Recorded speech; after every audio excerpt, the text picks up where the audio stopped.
नमस्कार, मैं हूं विनय सिंह। आपका बहुत बहुत स्वागत है।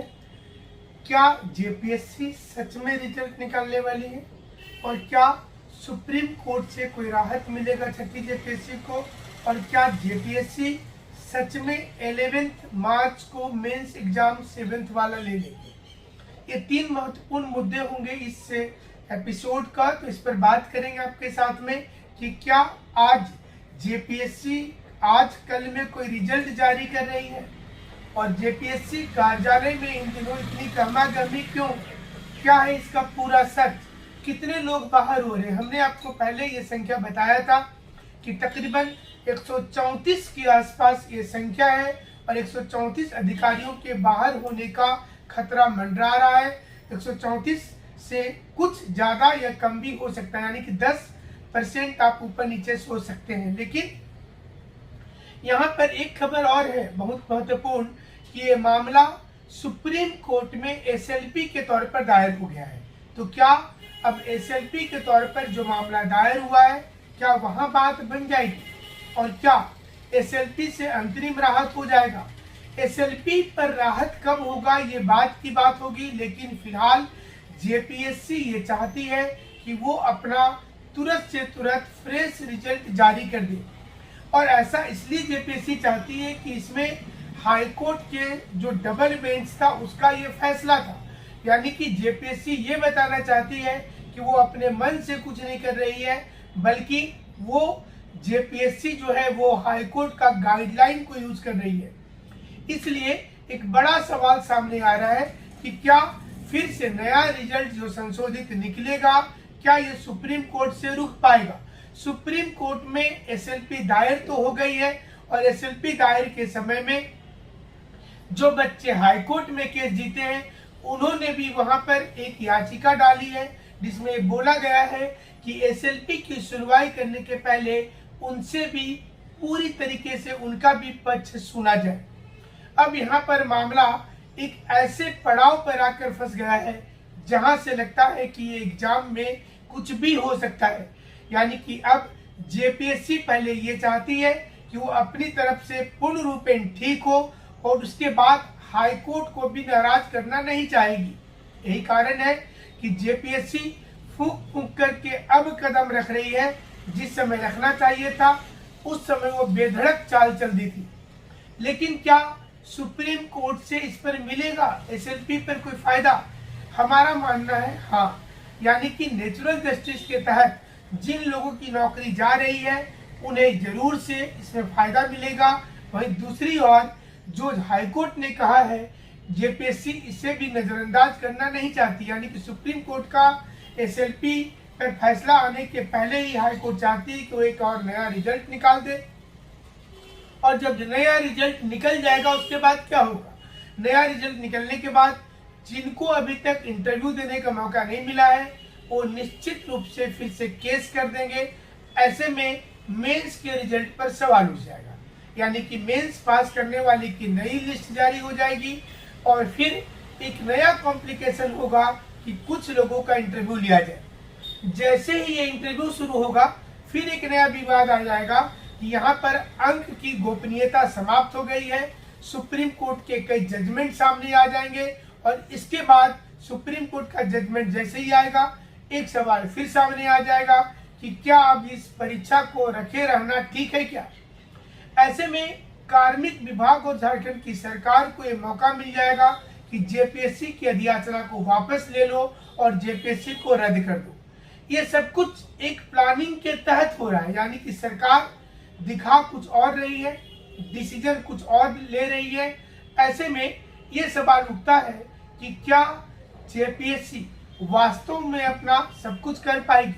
अमिताभ चौधरी जुलाई महीने में इसी वर्ष रिटायर हुए हैं। उनकी मंशा है कि वो छठी जेपीएससी में तो वो भी नहीं जानते थे कि इतनी दिक्कत आ जाएगी, लेकिन 7वीं जेपीएससी उनकी मंशा है कि 7वीं जेपीएससी को पूरा कर लिया जाए और 11वीं की अधिसूचना निकाल दी जाए।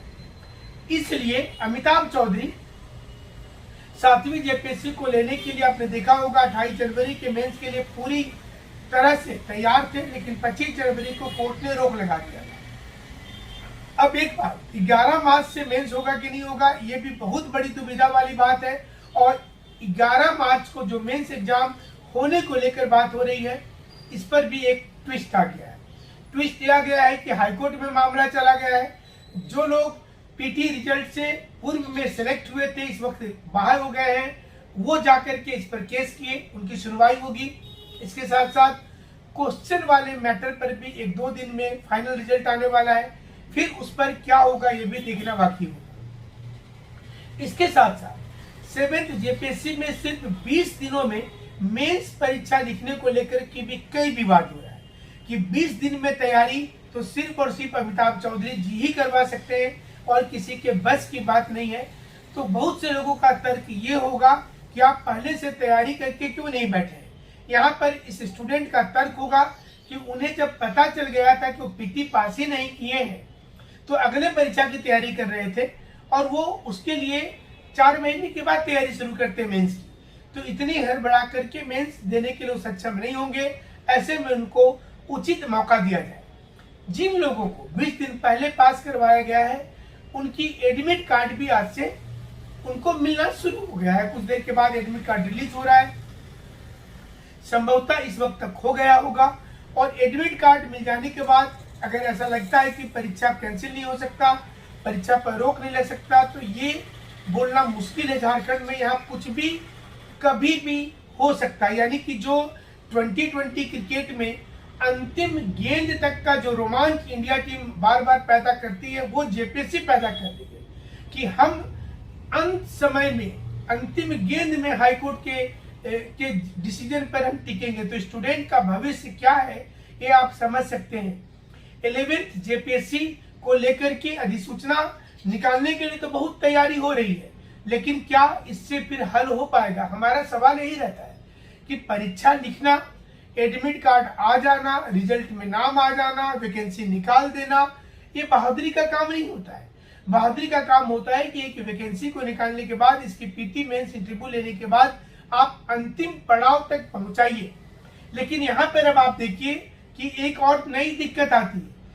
अंतिम पड़ाव तक छठी जेपीएससी तो पहुंच गई, 2 साल नौकरी का हो गया और उसके बाद डिसीजन आता है कि सारे लोगों की नौकरी चली जाएगी। तो यहाँ नौकरी करने वाले रिटायरमेंट तक टेंशन में रहेंगे कि वो नौकरी में रहेंगे आगे कि नहीं रहेंगे। ये बहुत बड़ा सवाल होगा झारखंड में। इसलिए पहले या तो यूपीएससी को मौका दे दीजिए या फिर नियमावली दुरुस्त कीजिए। एक से एक एक्सपर्ट है देश में, उनको बुला करके बात करना चाहिए और इन तमाम लोगों से बात करने के बाद ये निर्णय लेना चाहिए कि जेपीएससी का मेंस कब होगा और कैसे होगा। हमें लगता है कि जब तक ये सारी चीजें नहीं होगी, यहाँ के स्टूडेंट इसी प्रकार से दिक्कत में रहेंगे। कभी हाईकोर्ट ने जेएसएससी सीजीएल में एएसओ को लेकर बोला, सारी वैकेंसी को लेकर बोला, लेकिन फिर भी जेएसएससी सुनने को तैयार नहीं है। यानी कि जो बोला जाता है कि घर में बड़ा जो करता है, छोटा भी उसी रास्ते पे जाता है। जेपीएससी के इसी परफॉर्मेंस को देखते हुए अब जेएसएससी भी बोलने लगा है कि हमें इससे फर्क नहीं पड़ता कि सरकार क्या कर रही है और साथ में हाईकोर्ट क्या बोल रही है। अगर ये फर्क पड़ता तो पंचायत सचिव की नियुक्ति हो जाती, एक्साइज वाले को उसी माह में छूट मिल जाता, जेपीएससी वाले को आज दिक्कत नहीं होती। ये तमाम चीजें आपको देखने को मिल सकती है। हमारे विश्लेषण कैसा लगा जरूर से लिखिएगा। सुप्रीम कोर्ट में जो मामला है उसकी पूरी हम रिपोर्ट आपको बताएंगे, एक एक चीज हम आपको लगातार बताते हैं और ये भी आपको बताएंगे कि आने वाले समय में झारखंड के छात्राओं का भविष्य किधर जा रहा है और क्या आप वाकई में ऑफिसर बन पाइएगा। हमारे साथ जुड़े रहिएगा। चैनल अगर पसंद करते हैं तो लाइक, शेयर और कमेंट जरूर कीजिएगा।